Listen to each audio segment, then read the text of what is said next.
నమస్కారం మిత్రులారా. Immortal talks of Hanuma మహతంగులు అనే గిరిజనులకి అందించిన అద్భుతమైన జ్ఞానాన్ని మనం తెలుసుకుంటూ వస్తున్నాం కదా మిత్రులారా. ఈరోజు మరికొద్ది భాగాన్ని తెలుసుకుందాం. జై శ్రీరామ్. జీవితం ఒక అందమైన కళ. ఈ కళల్లోనే నవ్వుతాము, ఏడుస్తాము, ప్రేమిస్తాము, ద్వేషిస్తాము, కొట్లాడతాము. మీకు ఎప్పుడైనా అనిపించిందా అశాశ్వతమైనటువంటి విషయాల వెనకాల జీవితాంతం పరుగు పెడుతున్నామని? ఈ అందమైన కళ అర్థం కూడా కావాలి అంటే ఊర్వా పేడకల వెనక ఉన్న అంతరార్థాన్ని తెలుసుకోవాలి. అసలు ఊర్వా పేడకల ఏంటి? బాబా ఊర్వాకి చిన్నప్పటి నుండి చెబుతూ వచ్చాడు కదా, ఎప్పుడైతే నీ కళ స్పష్టంగా తెలుస్తుందో అప్పుడు దాంట్లో ఉన్నటువంటి అర్థాన్ని నువ్వు గ్రహించగలుగుతావో అప్పుడు నీ పేడకల నుండి విముక్తి దొరుకుతుంది అని. ఎప్పుడు విముక్తి దొరుకుతుందా అని చిన్నప్పటి నుంచి ఊర్వా ఎదురు చూస్తున్నాడు. అంతే కదా, ఒక కళ వచ్చింది అంటే దాని అర్థం తెలుసుకోవాలని ఇప్పుడు మనందరం కూడా డ్రీమ్స్లో పెట్టి డ్రీమ్స్ గ్రూప్లో పెడుతున్నాం, డీకోడింగ్ చేయించుకుంటున్నాం. అవును కదా మిత్రులారా, దాని యొక్క అర్థాన్ని అందరం తెలుసుకోవాలనుకుంటాం కదా. అలాగే ఊర్వాకు కూడా చిన్నప్పటి నుంచి ఎదురు చూస్తున్నాడు అనమాట, తన కళ నుంచి ఎప్పుడు విముక్తి అవుతుంది, ఏం తెలుసుకోవచ్చా అని. సో ఈరోజు ఊర్వా బాబా ఇద్దరూ కలిసి యాగం చేస్తున్నప్పుడు ఊర్వా తన యొక్క కళని మళ్ళీ వివరించాడు బాబాకి. ఆ జలకన్య నన్ను నీటిలోకి లాగేసింది, నేను ఆ రాజ్యంలోకి వెళ్ళాను అని జరిగిన కళనంతా కూడా వివరించాడు. బాబా అడుగుతుంటాడు, అయితే నువ్వు మళ్ళీ ఆ జలకన్యను తిట్టుకుంటున్నావు కదా అని. ఈసారి ఊర్వా సమాధానం బాబాని ఆశ్చర్యపరుస్తుంది. లేదు బాబా, ఇంతకు ముందు వరకు నేను సగం కళను మాత్రమే చూశాను. ఆ జలకన్య నన్ను ఏమార్చటం, నేను నీటిలో పడిపోవటం, రాజ్యంలోకి తీసుకెళ్లడం, అదంతా నన్ను మోసం చేస్తున్నట్లు నాకు అనిపించింది. అంటే ఆ జలకన్య నన్ను మోసం చేస్తున్నట్లు అనిపించింది. కానీ నిన్న ఆ కళ యొక్క తర్వాతి భాగాన్ని నేను చూశాను. నేను ఆ రాజ్యంలో పెరిగి పెద్దయ్యాను. నేను కూడా ఆ రాజ్యంలో అటువంటి అవకాశం నాకు కూడా వచ్చింది. ఏంటి? ఆ రాజ్యంలో వారసుడిని ఇవ్వడానికి తను కూడా సిద్ధమయ్యాడు అని నిన్నటి భాగంలో చెప్పుకున్నాం కదా మిత్రులారా. అలాగే నాకు కూడా అటువంటి అవకాశం వచ్చింది. ఆ సమయంలో నేను కూడా ఒక అమ్మాయిని జలకన్యగా మార్చాను. ఇప్పుడు మాత్రం నన్ను జలకన్యగా మార్చినటువంటి ఆ అమ్మాయి యొక్క ఉద్దేశం నాకు అర్థమైంది. అప్పుడేమో తను మోసం చేశాడు అని ఆ అమ్మాయిని తిట్టుకున్నాడు. కానీ ఎప్పుడైతే తన ద్వారా ఒక అమ్మాయి జలకన్యగా మారిందో అప్పుడు అతనికి అర్థం తెలిసింది. నన్ను జలకన్యగా మార్చినటువంటి ఆ అమ్మాయి యొక్క ఉద్దేశం ఇప్పుడు తనకు అర్థమైంది. కాబట్టి నాకు ఇక ఏమాత్రం ఆ జలకన్య మీద ద్వేషం లేదు. అసలు నాకు అర్థమైన విషయం ఏంటంటే అది కేవలం నా యొక్క ఎంపిక. ఈ జలచరాలేవి మనల్ని బలవంతంగా జలచరంగా మార్చవు. అక్కడ నా యొక్క అంగీకారం ఉంది. నేను దానికి అంగీకారం తెలిపాను. మిత్రులారా, ఇక్కడ మనందరం కూడా మరొకసారి మనందరినీ కూడా గుర్తు తెచ్చుకోవాలి కదా. ఎందుకు అంటే జీవితంలో మనం ఈ భూమి మీదకి వచ్చేటప్పుడే మనం ఎటువంటి కుటుంబ సభ్యులు లేకపోతే ఎటువంటి పాఠాలు నేర్చుకోవాలను అలా మనం ఎంపిక చేసుకొని మనం తీసుకొచ్చుకుంటాం. మనకు పరిచయమైనటువంటి వారు కానీ, మన కుటుంబ సభ్యులు కావచ్చు, మనకు తారసపడిన వారు కానీ, ప్రతి ఒక్క సంఘటన కూడా మనం ఇక్కడ నేర్చుకోవడానికి తీసుకువచ్చింది అని ఇక్కడ మళ్ళీ మనం ఒకసారి గుర్తు చేసుకుందాం. ఆ రోజు కొండ మీద నుండి ఆ అమ్మాయికి నేను సహాయం కోసం నా చేతిని అందించినప్పుడు నేను చేయి వదిలేసి ఉండొచ్చు. నేను కింద పడిపోతున్నానని తెలిసి కూడా ఆ ఎరుకతోనే, ఆ అవేర్నెస్తోనే నేను ఆ అమ్మాయిని వదలకుండా గట్టిగా పట్టుకున్నాను. అందుకే కదా నేను సముద్రంలో పడిపోయాను. అంటే ఇక్కడ యాక్సెప్టెన్సీ, తను చేసింది తన తప్పు అని ఇప్పుడుదాకా ఒప్పుకోలేకపోయాడు ఊర్వా. కానీ ఇక్కడేం చేస్తున్నాడు, నేను చెయ్యి వదిలేసేయచ్చు కదా, నేను ఎందుకు ఆ అమ్మాయి చేతిని వదిలిపెట్టలేదు అని ఇక్కడ తను కరెక్ట్ చేసుకుంటున్నాడు అనమాట. ఆ అవగాహన, ఆ అవేర్నెస్సే మన జీవితాల్లో మనకి ఈ ఆధ్యాత్మికత ద్వారా, ఇలాంటి స్వాధ్యాయం ద్వారా మనం తెలుసుకుంటూ వస్తాం మిత్రులారా. ఆ రోజు ఆ చెయ్యి వదిలేసి ఉంటే నేను జలచరంగా మారాల్సిన అవసరం వచ్చేది కాదు కదా. కాబట్టి అది పూర్తిగా నా నిర్ణయం అని ఊర్వా తన కళని అర్థమైంది చెప్తాడు. బాబాకి ఎంతో ఆనందం వేస్తుంది. ఊర్వాలో వచ్చినటువంటి ఈ అవగాహన, తన కళ పట్ల తనకు పెరిగినటువంటి స్పష్టత ఏదైతే ఉందో బాబాకి ఆ చిహ్నాలు, అంటే ఆ చిహ్నాలు అనేవి, సంకేతాలు అనేవి అర్థమవుతున్నాయి. ఊర్వాని ఊరికినే మన నాయకుడిగా వారు తీసుకోలేదు. వారు బాబాకి ఆ చిహ్నాలు, ఆ సంకేతాలు అవన్నీ అర్థమవుతున్నాయి ఓర్వ ఎంపిక గురించి. ఓర్వ నాయకుడు అవ్వడానికి ఎంతో చేరువలో ఉన్నాడు. హనుమ రావటానికి కూడా ఇంకా ఎంతో సమయం పట్టదు అని బాబాకి అర్థమైంది. మళ్ళీ ఓర్వకైనా ఈ విషయాలను చెబుదామని, సరే ఓర్వ దగ్గర ఏమనుకున్నారు, చిరంజీవి వచ్చాడు చెబుదామనుకు, చిరంజీవి హనుమంతులు వచ్చారు అని చెబుదాం అనుకున్నారు. యాక్చువల్లీ అంతకుముందు మాతకి చెప్పడానికి ట్రై చేశారు బాబా, కానీ అక్కడ ఆవిడకి అవగాహన అవ్వలేదు. సరే ఇప్పుడు ఇక్కడ సంభాషణలో ఆయనకి హనుమ గుర్తొచ్చాడు. అంటే హనుమ రావడానికి ఇంకెంతో సమయం లేదు, ఇతనికి అర్థం చేసుకుంటున్నాడు, ఇతను నాయకుడు అవడానికి ఎంతో దగ్గరలో ఉన్నాడు అని అతనికి అర్థమైంది. సో అప్పుడు ఏమనుకున్నాడంటే ఓర్వాకైనా ఆ విషయాలను చెబుదామని చిరంజీవి అయిన ఆంజనేయుడు వస్తున్నాడు అని చెప్తాడు. అయినా కానీ ఓర్వాకి అర్థం కాలేదు. కనీసం బాబా పెదాలు కదిపింది కూడా ఓర్వ గమనించలేదు. ఇంకా ఈ సమాచారాన్ని అందిపుచ్చుకునేందుకు ఎవరూ సిద్ధంగా లేరు అని అప్పుడు బాబాకి మరింత అర్థమైంది. ఒక పక్క నిస్సహాయత ఉన్నా బాబా దాని గురించి ఆలోచించాలని అనుకోలేదు. ఎందుకంటే బాబాకి బాగా తెలుసు, అతనికి గురువు మీద దృఢ విశ్వాసం ఉంది. గురువు ఏ పని చేసినా ఆ పని వెనకాల అర్థం, అంతరార్థం రెండూ ఉంటాయి. హనుమ ఇలా చేయడానికి ఏదో బలమైన కారణం ఉంది. అందుకే కేవలం మా నలుగురికి తప్ప మరెవ్వరికీ ఆయన యొక్క రాకను తెలియజేయడం లేదు అని బాబా అనుకున్నారు. ఆ నలుగురు ఎవరంటే సుచేత, విచేత, చిత్త, బాబా. సో ఓర్వ చెప్పింది విని ఎంతో సంతోషించాడు. నీ స్పష్టతకి నాకెంతో ఆనందంగా ఉంది. నీవు ఈ పీడకల నుండి బయటపడడానికి ఇక ఎంతో సమయం పట్టదు. ఆ జలకన్య మిస్టరీ ఏదైతే ఉందో ఆ రహస్యాలను ఛేదించే మార్గంలో నువ్వు చివరి దశకు చేరుకున్నావు ఓర్వ అని బాబా చెప్తాడు. అది విని ఓర్వ ఎంతో సంతోషిస్తాడు. ఇక వారు యాగాన్ని పూర్తి చేసుకొని అడవిలోకి తేనెను తెచ్చుకోవడానికి వెళ్తారు. ఇక్కడ బాబా ఓర్వాతో పాటు ఓర్వ బెస్ట్ ఫ్రెండ్ అయినటువంటి ధనుష్క కూడా వీరితో పాటు ఉంటారు. అలాగే ఓర్వ మామ అయినటువంటి బసంత ఆయన కూడా ఉన్నారు. మొత్తం ఈ నలుగురు, బాబా, ఓర్వ, ధనుష్క అలాగే బసంత, ఈ నలుగురు తేనె సేకరించడానికి అడవిలోకి వెళ్తారు. అడవిలోకి వెళ్తున్న సమయంలో దూరంగా ఒక ముగ్గురు వ్యక్తులు కనిపిస్తారు. ఆ ముగ్గురు వ్యక్తులు వచ్చి బాబాతో మాట్లాడడానికి ప్రయత్నిస్తారు. కానీ బాబా వెంటనే కోపంతో విరుచుకుపడతాడు. తన చేతిలో ఉన్నటువంటి కుండను నేలకేసి బలంగా కొడతాడు. అక్కడ జరుగుతున్నటువంటి ఘర్షణని మిగతా వారంతా చూస్తారు. కానీ ఆ ముగ్గురు వ్యక్తులను చూడగానే ఓర్వాకి వారి యొక్క గతం వెంటనే తెలిసిపోతుంది. ఓర్వ మనసులో అనుకుంటాడు, వీరు ముగ్గురు సాధారణమైనటువంటి వారు కాదు. ఇక్కడి వరకు వచ్చి మమ్మల్ని గమనిస్తున్నారంటే వీరి వెనక ఏదో కథ ఉంది, వీరి వెనక ఏదో శక్తి నడిపిస్తుంది. ఆ ముగ్గురిలో ఒకతను ఎవరైతే ఉన్నారో ఆ వ్యక్తి పేరు హనుదాస్. మనం ఈ పుస్తకం మొదలుపెట్టినప్పుడు మనకి హనుదాసు తను టొరంటో నగరం గురించి చెప్పుకుంటూ వచ్చాం కదా, ఆ వ్యక్తే ఈ వ్యక్తి.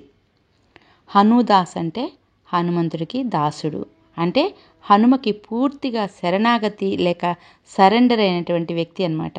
అతను టొరంటో అనే ఒక కెనడాలోని సిటీలో ఎందరో జనాల మధ్య పట్టపగలు ఆయనకి హనుమ దర్శనమైంది. అంటే సాధారణమైన వ్యక్తి కాదు కదా. అతనితో ఉన్న ఇద్దరు వ్యక్తులు స్వామీజీ, బ్రహ్మచారీజీ. వీరిద్దరూ కూడా ఎంతో గొప్ప ఋషులు. వీళ్ళిక్కడికి ఖచ్చితంగా ఏదో పర్పస్ మీద వచ్చారు. అంటే ఎదురుగా ఉన్న వ్యక్తులను చూసి వెంటనే ఓర్వ వారి యొక్క గతాన్ని తెలుసుకున్నాడు. ఇప్పుడు అర్థమైందా ఫ్రెండ్స్, ఓర్వ అని మహతంగులు వారి యొక్క నాయకుడిగా ఎందుకు ఎన్నుకుంటున్నారు? అతడి వయసులో చిన్నవాడే కావచ్చు, కానీ ఆత్మపరంగా ఎంతో మహోన్నతమైన వాడు. ఓర్వ ఎప్పుడైతే బాబా కోపాన్ని ప్రదర్శిస్తున్నాడో అప్పుడు ఓర్వ వెనక నుండి వాళ్ళేమీ తప్పు చేసిన వాళ్ళు కాదు, వాళ్లకు ఎటువంటి చెడు ఉద్దేశం లేదు అని చెప్పడానికి ప్రయత్నిస్తున్నాడు. అప్పుడు బాబా వీరే ఆ ముగ్గురు జలకన్యలు అని ఇంకా మరింత కోపాన్ని ప్రదర్శించాడు. అప్పుడు వారు భయంతో ఏం చేశారు, వెనకడుగు వేశారు. భయం వేసింది వారికి ఆయన అలా అరుస్తున్నప్పుడు. మనం కథ మొదట్లో కూడా ఇది తెలుసుకున్నాం కదా. ఆ నలుగురు మళ్ళీ అడవిలోకి ప్రయాణించారు. ఎవరెవరు? ఊర్వ, బాబా, ధనుష్క, అలాగే బసంత. ఆ నలుగురు వ్యక్తులు కూడా అడవిలోకి తేనె సేకరించడానికి అడవిలోకి బయలుదేరారు. ఊర్వ బాబాతో సంభాషించడానికి ప్రయత్నించాడు. వారు మంచివారే బాబా అని ఊర్వ చెప్పబోతుంటే, అవును నీకే అన్నీ తెలుసు అని మనం ఏం అర్థం క్షమించాలి మిత్రులారా, అవును నీకే అన్నీ తెలుసు అని బాబా అంటారు. నువ్వు చెప్పేదన్నీ నిజాలు, నేను అన్ని అబద్ధాలే చెప్తాను, నేను అన్ని తప్పులు చెప్తాను అని బాబా చాలా కోపంగా అన్నారు. సో ఆ కోపానికి కూడా ఊర్వ ఏమాత్రం కదలలేదు. ఎందుకంటే ఊర్వాకి తెలుసు బాబా కోపడ్డం లేదు, కోపాన్ని ప్రదర్శిస్తున్నారు. కోపడటం వేరు, కోపాన్ని ప్రదర్శించడం వేరు, యాక్టింగ్ వేరు. సో ఫ్రెండ్స్, చాలామందికి ఉండేటటువంటి ప్రశ్న ఇది. చాలామంది గురువులు కానీ, అలాగే మన పత్రిజీ గారు కానీ, ఎందుకు ఆయన అంత కోపం వస్తుంది అని అనుకుంటా ఉంటారు. ఆయన కొడతారు, తిడతారు అని అనుకునేవారు కదా. కానీ సత్యం తెలుసుకున్న వారు, ఆయన బాటలో నడిచిన వారికే ఆ విషయాలు అర్థమవుతాయి. పత్రిజీ కోపడరు, కానీ కోపాన్ని ప్రదర్శిస్తారు. మనకి తెలియని ఎన్నో విషయాలు వారి గురువులకి తెలుస్తాయి. మనం చూడలేని ఎన్నో విషయాలని వారు చూశారు కూడా. అందుకే ఆ సమయాన్ని బట్టి ఆయన దాన్ని నటిస్తారు. అదేవిధంగా బాబా కూడా కోపాన్ని నటిస్తున్న విషయం ఊర్వాకి తెలుసు. కాబట్టి బాబా ఎలా ఉన్నా కూడా ఊర్వ చాలా సైలెంట్గా ఉన్నాడు. అడవిలో కొద్ది దూరం వెళ్ళిన తర్వాత ఆ ముగ్గురిని చూసి కోపాన్ని బాగా నటించారు బాబా అని కూడా అన్నాడు ఊర్వ. తన చిరునవ్వును దాచేస్తూ బాబా ముందుకు కదిలాడు. వీరిద్దరి మధ్య జరుగుతున్నటువంటి సంభాషణ ఏదైతే ఉందో, బసంత, ధనుష్క ఇద్దరు విన్నట్లుగా కొంచెం డిస్టెన్స్ మెయింటైన్ చేస్తున్నారు. ఎందుకంటే ప్రస్తుత నాయకుడికి అలాగే కాబోయే నాయకుడికి మధ్య సంభాషణ కదా మరి అది. ఇప్పుడు ఊర్వ అడుగుతాడు బాబాని, నిజంగానే ఆ ముగ్గురిలో మీకు జలకన్య కనిపించిందా బాబా అని. అప్పుడు బాబా చెప్తాడు, మనం ప్రపంచంలో దేనికైతే అటాచ్ అవుతామో వారందరూ మన జీవితంలో జలకన్యలే. వారి నుండి చెడు కర్మ మనకి ట్రాన్స్ఫర్ అవుతుంది. ఉండగా మనం కూడా ఆ సముద్రంలో అంటే ఆ వాటిలో మునిగిపోతాం అని బాబా చెప్తారు. అప్పుడు ఊర్వ అడుగుతాడు, బాబా వాళ్ళెవరో మీకు తెలీదు, వారితో మీకు అటాచ్మెంట్ అనుబంధం లేదు, వాళ్ళు మీ ఫ్రెండ్స్ కూడా కాదు, మరి వాళ్ళకి మీకు మధ్య కనెక్షన్ ఏంటి? వారి నుండి చెడు కర్మ ఎలా ట్రాన్స్ఫర్ అవుతుంది? అప్పుడు బాబా చెప్తాడు, కోపం కూడా ఒక కనెక్షనే. కోపం ద్వారా కూడా ఆ ఆత్మతో కనెక్షన్ ఏర్పరచుకుంటాము. దాని ద్వారా కూడా చెడు కర్మ ట్రాన్స్ఫర్ అవుతుంది. సో ఈ పాయింట్ నుండి మనం ఏం అర్థం చేసుకోవచ్చు అంటే, చాలామంది అనుకుంటుంటారు, ఒక వ్యక్తిని ద్వేషిస్తున్నప్పుడు కానీ, దూరం పెడుతున్నప్పుడు కానీ, ఆ వ్యక్తితో నాకు సంబంధం లేదు, ఆ వ్యక్తి అంటే నాకు చాలా కోపం అని అంటూ ఉంటాం కదా. కానీ మనకు తెలియకుండానే మనం ఈ కోపం అనేటువంటి మాధ్యమం ద్వారా, లేదా ద్వేషం అనేటువంటి మాధ్యమం ద్వారా ఆ యొక్క కర్మలని మనం ట్రాన్స్ఫర్ చేసుకుంటున్నాం. ఒక శక్తి వలయాన్ని మనం సృష్టించుకుంటున్నామని బాబా చెప్తారు. అప్పుడు ఊర్వ అడుగుతాడు, ధనుష్క ఉన్నాడు కదా, తను నాకు స్నేహితుడు, తన మీద ఎంతో అటాచ్మెంట్ ఉంది, నాకు ప్రేమ ఉంది అంటే తను కూడా నాకు చెడు కర్మని ట్రాన్స్ఫర్ చేస్తాడా అని. నువ్వు ప్రపంచంలో దేనికి అటాచ్ అయినా కూడా చెడు కర్మలు ట్రాన్స్ఫర్ అవుతాయి అని బాబా చెప్తాడు. సో ధనుష్క తన పర్సనల్గా తీసుకున్నాను అని తెలియకుండానే, అటాచ్మెంట్ చాలా హానికరమైన బాబా అని ధనుష్క అంటాడు. అలా వాళ్ళు చెట్ల దగ్గరికి వెళ్ళి తేనెను సేకరిస్తూ ఇటువంటి సంభాషణ చేస్తారు. అప్పుడు ఊర్వ అడుగుతాడు, బాబా ఒకరి పట్ల అటాచ్మెంట్ ఉంది అంటే అది పరస్పరంగా ఉండాలి కదా. ఇప్పుడు నేను చెడు కర్మను ట్రాన్స్ఫర్ చేస్తున్నాను అంటే వాళ్ళ నుండి చెడు కర్మ నాకు ట్రాన్స్ఫర్ అవుతుంది కదా, పరస్పరం కదా అది అని ఊర్వ అడుగుతాడు. అప్పుడు బాబా చెప్తాడు, ఎవరైతే ఆ ఎమోషన్స్ని చూపిస్తున్నారో అది వాళ్ళ వైపు నుంచి ఉంటుంది అని. అప్పుడు బాబా ఒక చక్కటి ఎగ్జాంపుల్ కూడా చెప్తాడు. ఒక వ్యక్తి ఒక గొప్ప సంగీత వాద్య కళాకారుడు ఉన్నాడనుకోండి, అతడు సంగీతాన్ని వాయిస్తాడు. తనకి ఎంతోమంది అభిమానులు ఉంటారు. సంగీత కళాకారుడు అంటే ఎంతో ఇష్టం, ప్రేమ, పిచ్చి ఇలా ఉంటాయి కదా.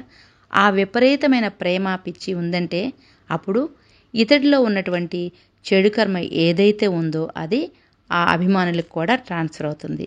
కానీ ఆ అభిమానుల వల్ల ఆ సంగీత కళాకారుడు ఏమీ ఎఫెక్ట్ కాడు. సో ఇలా పనిచేస్తుంది ఈ ఆత్మ యొక్క కర్మ ట్రాన్స్ఫర్ అనేది అని బాబా చెప్తాడు.